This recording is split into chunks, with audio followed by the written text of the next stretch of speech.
And that, my friends, was the 2022 NASCAR Busch Series season. And don't be in the comments like, correct me in the comments saying, oh, it's Xfinity, Mark. No, I'm old school. I still say OG names of OG races and divisions. So it'll always be the Busch Series or the Busch the Grand Nationals Series in my book. Goes to show the younger generation how old I am. Now, this is my second attempt at recording this because I kept having too many interruptions. So I apologize for the inconvenience. But anyway, as you saw by my little live reaction to Noah Gragson coming up short, he had the season of his NASCAR career, regardless of what division. And next year, he's just getting started. This was just, a warm-up, going through the Craftsman Truck Series. And, Zane was the last Camping World Champion last year. We're going to keep having Craftsman, we're going to add 2 more Craftsman champions starting next year. It's going to be like they never left. But anyway, so, therefore, Gragson coming up through Craftsman Truck and Busch was basically with KBM and JRM was like a warm-up. Now the real test begins in 2023 with the Petties. So, therefore, now here's the story of how I became a Gragson fan. We'll get to talk, let's talk, I'm going to tell you some stories until NASCAR topics in general before we go over the race. So, and the whole championships. Now, I became a Gragson fan when one time on Twitter, when I still had my old account, he was still in the Truck Series with KBM, and he just tweeted something like any normal tweeter does before and after Musk. And I know there's going to be haters that are going to try to get you down, but you got to use them as the motivators. But it's one thing to be a hater. If you're going to be a hater, at least give credit when credit is due when they do something successful, like win a race, Something I didn't do when I was younger, which is part of growing up. But some asshole kind of did it personal. I don't remember what was said, and I stuck up for Noah. I told him to fuck off. I don't remember how I said it or if I said it like that, or however I said it, but I told him to go away in some form or fashion and stuck up for Noah, saying I told him I got his back, and he said that he, out of all people to stick up for him in that comments thread of replies, he thanked me, out of all people, saying, thanks for sticking up for me. I hope you can earn me as a fan. I can win you as my fan one day. Well, I didn't earn him as a fan. He won me as a fan, if anything. And when he lost the truck championship in 2018, well, a lot more dramatic than tonight. I recorded it saying how I remembered our little encounter with, sticking up for him against that hater who attacked him, more than, people did nowadays attack him for some of the setbacks in the Busch he had this year. I was talking over his whole dejected interview on live TV, saying how bad I felt. He quote retweeted me and said, he's something like, I can't remember exactly what I was saying. We need more fans like this. And that's how he won me in 2019. He won me. And then, of course, I didn't take me long to meet him. So, as you know, I've been a Gragson fan since 2019. Met him at MIS in June of that year, where he was catching Tyler Reddick, but it was too late. If there was 5 more laps in the race, he probably would have caught him. But anyway, so therefore, let's not forget, guess who won on my birthday in 2020, right before the pandemic? Noah, 26th birthday. And then, considering, he's been through hell and back, especially in the Busch Series and even the Craftsman Truck Series. Even, remember, what most people forget is his first race. His first ever race in a top 3 NASCAR series in Craftsman Truck. He was already out of the event 2 laps in, not of his own making, because of the big one happening on lap 2 at the exiting the trial after going past the start-finish line. So, therefore, he's come a long way since then. So, therefore, I was rooting like hell for him to get it, I see why people don't like Ty Gibbs. Unlike most of the fan base, I don't hate him. I'm not crazy about him because, me understanding why people don't like him because of his, antics that will not fly in Winston Cup if he gets there. Say if he tried this with, someone like Harvick or Denny or even... And if he did this in the generation I grew up in, tried it with someone like Ryan Newman, Tony Stewart, or Robbie Gordon, they'd take his shit in like Ricky Rudd, while also giving him the Booty Barker treatment from The Price is Right. So, therefore, hopefully, I don't know, what Dale Jarrett and Kyle Petty said on the NBC broadcast will actually age well next year if he's going to come out as a better person from it. We'll just have to see. People can change, but half of people, 50% of people can change for the better, but also half the people can change for the worse. And Ty Gibbs, considering. I know he blocked me on Twitter months ago, even though at the time, before he became one of the most hated drivers, I never said a word to him. I never said nothing bad about him or to him. I never, said anything to him once. Maybe he just something I said that, rubbed off the wrong way or something. I don't know. It's kind of ironic because I wish he could reverse the block because, I met him at MIS earlier this year when I went in August. I congratulated, remember the day before my encounter with him, I was rooting for hell for Gregson in the stands, and I celebrated too early and ended up finishing third, and Ty, of all people, won that race. As a Gregson fan, when Gregson, saw me, recognized my face from the Instagram and social media stuff, stopped and started talking to me first before I did anything. It was not all me, it was all him. He's a man of the people. So around a couple minutes apart, Ty Gibbs was out there in that area where I was standing, where the drivers and all the NASCAR personnel was coming out. I congratulated him on that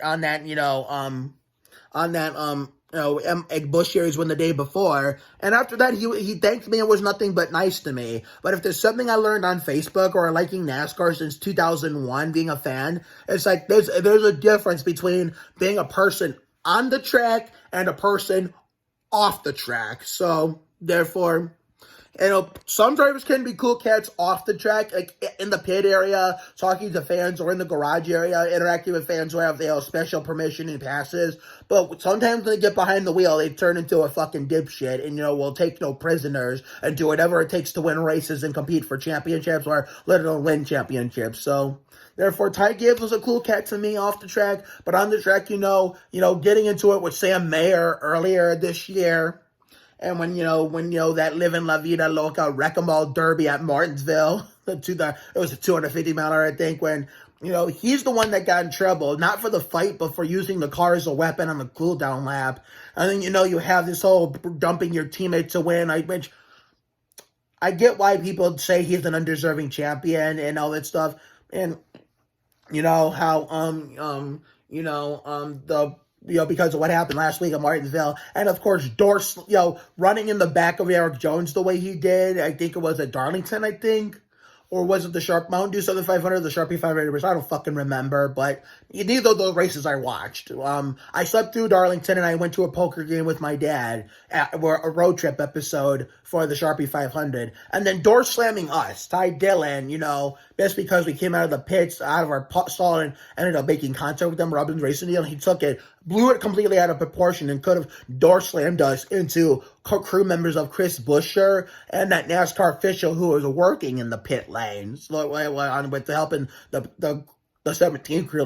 What if, he hit us hard to the point where we hit those guys? We wouldn't have gotten in trouble because I was out of control. It would have been Ty. Either way, as in Gibbs, it was Ty versus Ty, but Gibbs would have gotten in trouble in that Dillon, considering, Gibbs is the one who initiated the contact. Luckily for Gibbs, Dillon missed those guys in that 17 pit, but nonetheless, it still didn't make it okay whether you made the opposing guy you hit, connect to the people or not. He got $75,000. So therefore, stuff like that is not even going to fly in Winston Cup full time if he goes to the 18 next year. Rick Allen saying Gibbs and Gregson are going to race on Sundays next year just confirms that, Ty Gibbs is going to the 18 to replace Kyle Busch. It just is not public to the whole public as a whole yet. It just isn't. So, yeah, I see why. But, I'm trying to think.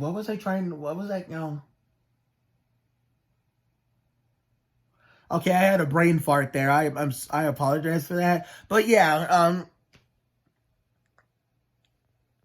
wait. Okay, now I remember. So, I understand why people don't like Ty Gibbs, which is why I'm not crazy about him. I can see why people don't like him, which is why I'm not even crazy. I know the talent is there. He has the potential to become a great driver at Winston Cup one day if he can just tone down the behaviors and, cool his jets and, turn, turn the antics around and wipe them out altogether. But, considering, now let's talk about the race itself. So, therefore, Ty Gibbs did what he had to do. Won the pole, dominated from start to finish. He even traded the lead back and forth with his fellow championship 4 contenders. Us and our teammates, Allgaier and Josh Berry. And, of course, Gregson's pit crew fucked him over twice as part of why we lost the championship. Considering, I did not have a problem with the first fuck up early in the race. It was still early. He had plenty of time to recover from it, which he did. And then when it looked like it was going to be green flag pit stops, that caution came out. And then, I said, pit crew, do not fuck this up. Noah, don't fuck it up yourself in terms of speeding or overshooting a pit stall. Noah did his part. Unfortunately, the pit crew did not. The pit crew did not, and they dropped the ball. He did come back, get up to second, but I think he would have won I don't know if he would have won. It would have made a difference had he not missed the corner when he was holding that lead comfortably. But who fucking knows? Sadly, we'll never know. We'll never know at all. Because then, there was 2 big wrecks tonight. We'll get to that momentarily. Now, what I don't like about, drivers in NASCAR today compared to who I grew up with that are no longer racing or no longer living or all of the above is stuff they said after last week, even Noah, or even Brandon Jones saying they're going to do this, they're going to do that, when it comes to, making sure Ty Gibbs does win the championship, or even Denny when it came to, saying he's going to do this or do this to Chastain when the time is right, or even people who do or fell a victim. I get it. Ross Chastain is an overly aggressive driver who can get a little reckless at times, This is part of why I didn't like him in Xfinity in 2020, and even when he ran part-time in Cup in that same year. But let's not forget, he was dirty in trucks in 2019, but the difference is everybody in the grandma, including myself, loved him back then. They loved him back then, but then all of a sudden, 2020, they turned on him because he was dirty, which is true. But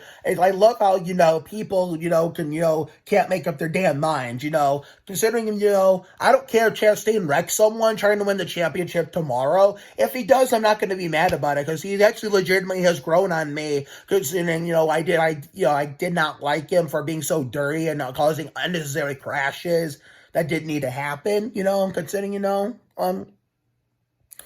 he came to Trackhouse, began doing well, and proved me wrong, shut me up. So he kind of grew on me a ton. So I know, some people don't like the hype of the video game move, but you want NASCAR to get popular again like it was in the late 90s, early 2000s. So we get it, something like that for even if it's for only a week and you guys still bitch. It's like you can never please the fans anymore or ever, But anyway, we're saving that conversation for another. I try not to complain and contradict myself because half the fan base gets crucified. NASCAR fan base as a whole gets crucified for being hypocrites and, for hypocrisy as a whole. So, therefore, I try to steer clear of that kind of stuff. But, what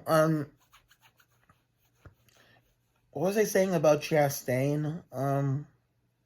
Another brain fart. I apologize for that, guys. Yeah, it's the same way, considering, I get why. Fuck.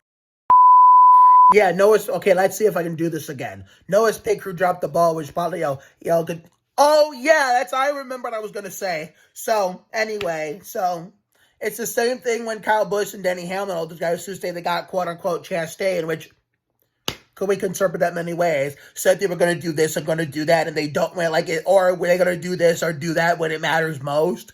And guess what? They don't fucking do shit. It's like they're all talk but no action, or as Kyle Petty would say, all bark but no bite. It's like, if you say you're going to do something to this driver or do that, or do it when the time is right, just fucking do it like everybody's expecting. You don't do it, then everybody's going to shit on you because you just make yourself look like a bunch of idiots saying you're going to do this and you're going to do that. See? Now, my generation said they were going to do this or going to do that. They did it. Even the early part of modern NASCAR, we said, we heard Kenseth say he was going to do this to Logano or do that after he got dumped for the lead at Kansas, and then we had the whole Kenseth junking Logano at Martinsville, which he was a man of his word, but it got him benched for 2 races. At least some people are a man of the world. They'll do all the talking and also do the bark. what am I trying to say? Sometimes they do all the barking and also bite to go with it. That happened before, but it didn't happen this year. Unfortunately, it didn't. But hey, what can you do? That's modern NASCAR for you. So therefore, will Denny pay him back tomorrow? This is his last chance to prove that if he's gonna be all bite, if he's gonna be all bark, he's gotta be bite too. So if Denny doesn't wreck his ass, considering, going back to the Nashville incident onward, all the other incidents they had over this year, then that just goes to show you, modern NASCAR is about drivers who are all bark but no bite when it comes to stuff like that. But, anyway, let's talk about the race itself. So it was an entertaining race. Brandon Jones, it's ironic that Brandon Jones said he was going to do this or do that to Ty Gibbs, but yet he had to check up for a stack up at the front of the field, and then, that's Noah Gregson is supposed to do. Check up himself and get hit. Check up himself and get hit from behind. Where by the car behind him and spin. Then he loses the championship automatically because it goes late in the race. He wouldn't have had time to recover from it. So yeah, it was the car that Brandon's driving next year. Coincidence? Irony? Coincidence? I think not. The irony. So therefore, we've had two big accidents. Riley got minimal damage in that one, but it was not enough to hinder his performance, and he did good. I know he's known for, being nicknamed after the company his family owns, Terrible Hearst, but he was not so terrible today. And even if he never wins a race, I'm always going to support him. Now, in the first attempt at this video, I was trying to explain my story about how I became a Zane Smith and Riley Herbst fan. So, therefore, let's try this again. So, when I first heard of Riley Herbst in 2018 or 19, something like that, I became best friends with this girl named Riley Elbert. I met her at the 2017 Corn Fest, the same event I met my two other best of friends, Kat Krevda and Caitlin Pavlik. So, when I started playing Riley Herbst race, I didn't know who he was. So, my first thought when I watched him race, even he wrecked cars into the wall or tore stuff up in general, like even bouncing off other cars in crashes, I would think of, or throwing away his potential first win at the Bristol night race during the COVID restart, and there were no fans when Gregson dumped his teammate for the win, all guy and shit for a second career Busch Series win. Well, I would think of Riley Elbert because of a name connection. That's how I became a Herbst fan. So even if Riley Herbst never wins a race, that's my reasoning liking Riley Herbst to begin with. So I'm already prepared for disappointment every week, considering how much he wrecks a lot, but also at the same time can run good if he's not getting caught up in someone else's bullshit or he's not beating himself. So. And I'm a Zane Smith fan because I think this is an appropriate topic because this video alone, because of the fact that yesterday, one of my favorite Craftsman truck drivers, finally won his championship. And, I stopped watching Craftsman after last year because, it wasn't that fun to watch anymore. But with Craftsman coming back as a title sponsor for the first time since 2007 after they left going into 2008, I'm going to go back to watching it again just for the nostalgia purposes, and I might buy Zane Smith and John Hunter Nemechek gear. I don't know if John Hunter is going to still be in the Truck Series next year. I don't know if Haley Deegan's going to stay in the Truck Series or move up to Busch, but if John Hunter and Haley stay in Craftsman, then I will try to find the money to buy their gear. I will try to buy their gear if possible, but anyway, the reason why I became a Zane Smith fan, because I have a neighbor who's, his uncle and his wife live in my neighborhood, Andy and Megan. So, therefore, Zane's mother and father, if anything, are Andy's brother Lewis and his sister-in-law, Lewis's wife, Erin Patton. So, therefore, I met them a week or two after my sister got married. And so, they let me, I think they lived in Arizona at the time. I don't know if they still do or not. I don't know if they moved back to Ohio. I think they did, if I'm not mistaken. I could be.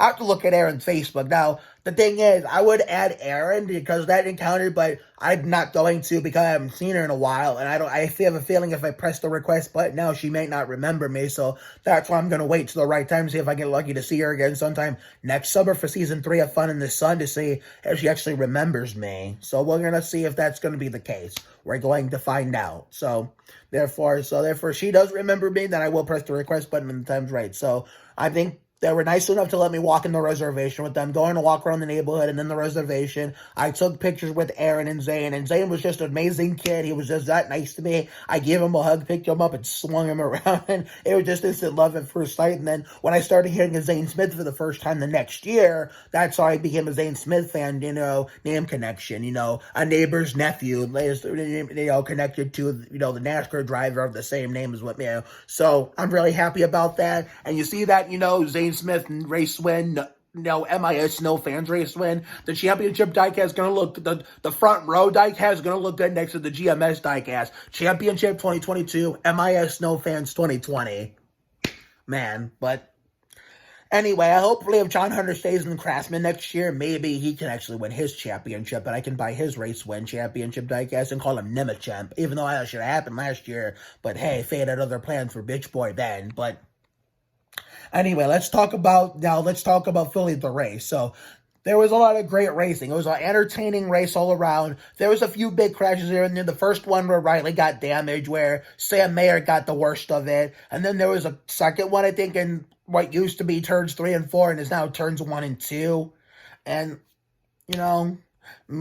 Ty Gibbs dominated the race, but it didn't come without, him and Noah and Allgaier trading the lead with, Barry there ready to pounce, and then Barry fell off and, had that issue on that last run.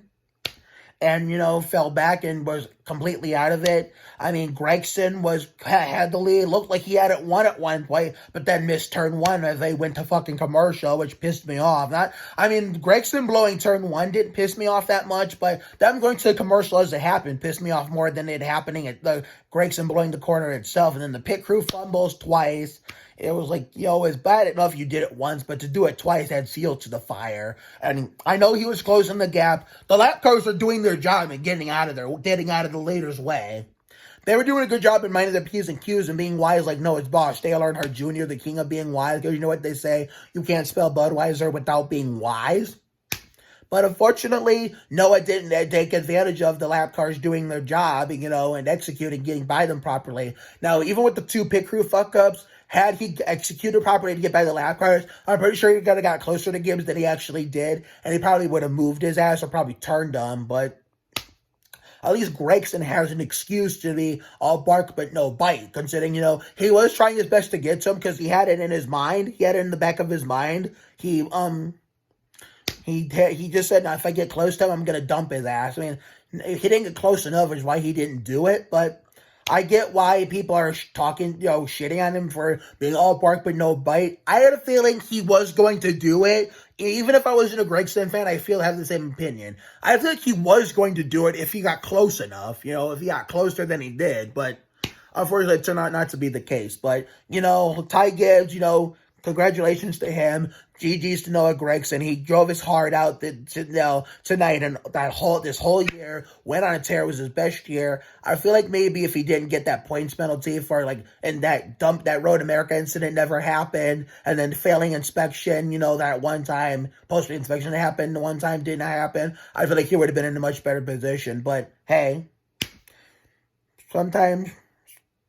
Sometimes everything happens for a reason, even if it's bad, and sometimes leads to good things, but it could stay, who fucking knows. But anyway, the haircut video is going to be up next after I edit and upload this one. So this is the second time I'm going to do this outro, but anyway, we got the Winston Cup race tomorrow, the Checker Auto Parts 500. There will be no live stream. I'm trying to stay off the streaming part of YouTube for the computer, because until my mom and I get wealthy enough to get us new computers, there we can, I can start working on my NASCAR Thunder videos on that TV. I can start working on the NASCAR Thunder video. Thunder 04 with Richard Petty, Thunder 03 with Dale Sr. You know what the Richard Petty one's going to be. I'm not telling you what Dale Senior's is until I make a promo of it or something. But down the line, you'll know. And then, of course, we got Goldberg's Monday, the Casey Howard and Summer catching up. Tuesday, we're going to be talking about, Johnson, buying into Richard, Petty, my childhood team, Petty GMS, and becoming a part owner of Richard Petty. And then Wednesday and Thursday, the 2-part Sandy Ridge finale. Friday, the Matt Kenseth installment of Valley View, and the Greg Booty Biffle installment / season 1 finale of Ultraviolet. Saturday, we're going to catch up on the Loud House, the Rusty Wallace installment. Sunday, we're going to catch up on, I think it was the Mark Martin installment of Flash. And then next Monday is going to be back to the drawing board. Who fucking knows what's going to happen then? So have a good night. Once again, have a good night tonight and a better day tomorrow. Life will give you a lot of lows, but when you hit a high, enjoy it. It ain't for the weak. Goddamn, pace yourself, bring your ass, be you. You have to try harder to do less. You can't deport a dream. Sometimes the worst things in life lead to the best things. Always bet on the side of love. You got to check yourself before you wreck yourself. Sometimes you just got to be present. You never fail until you stop trying. It never pays to worry too much about things. It's never too late to turn the day around. Another day on time, another day to shine. Sometimes you just got to flock yourself, trust your instinct, stand up for yourself, and not back down to anyone. All for one, one for all. Take care, everyone. Good night, and I'll see you on a little bit when you'll hear the same outro again when I edit and upload the haircut video. And not only that, we're gonna be we're gonna do a little post-race reaction to the Checker Auto Part 500 tomorrow after last year's stream. I figured no stream this year, and yeah. Maybe I'll give my full passion back for NASCAR down the line. I doubt it, but even if I don't, I don't regret it one bit, because I'm gotten old to the point where I start skipping races to find better things to do, especially when weather's nice. And I wish the wind wouldn't have been as windy as fuck as it was today, considering I could have used some bonus outdoor time before the race, or probably would have skipped it altogether, but who fucking knows. But anyway, we got a big race tomorrow in the championship and Winston Cup to decide. So I'll see you tomorrow, everyone.